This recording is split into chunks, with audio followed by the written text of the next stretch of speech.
Ujjal Singh Bhatia, the first concern the moment war breaks out in today's world is always about energy. It continues, and right now it is hitting far too close home. The war is coming closer. You have an Iranian frigate being blown up in the Indian Ocean, and it's going to hit closer home in all of our homes, the food on our plate. Yes, the war is coming nearer us. These are difficult times. The first order of priority is to ensure that our supply chains are intact somehow or the other. And that's a difficult call.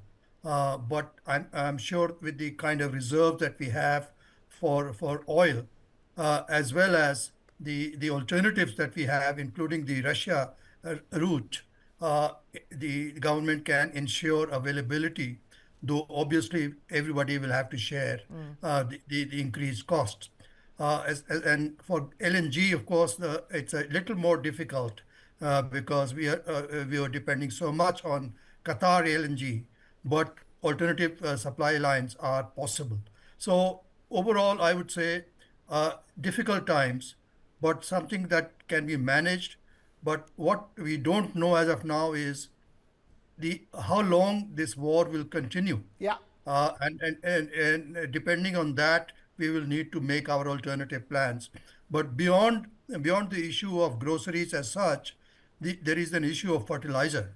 And for a very large part of our fertilizer industry depends on ammonia from the Gulf, depends on DAP from the Gulf, and so on. So I think we have reason to be worried, but at the same time, I think it is possible that we will work out alternatives. Talk to us.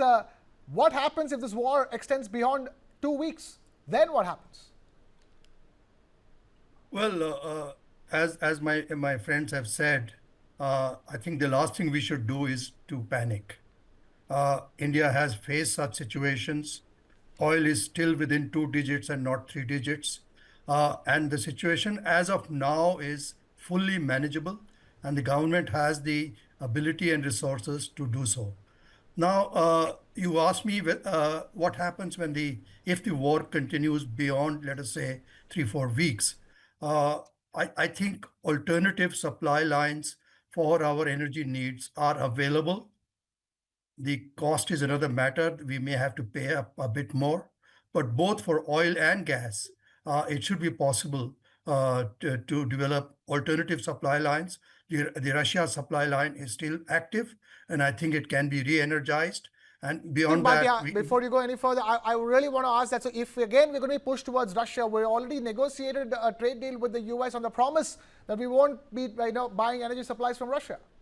I think well-being of the citizenry is the first priority of any government, and diplomacy can come later. Okay.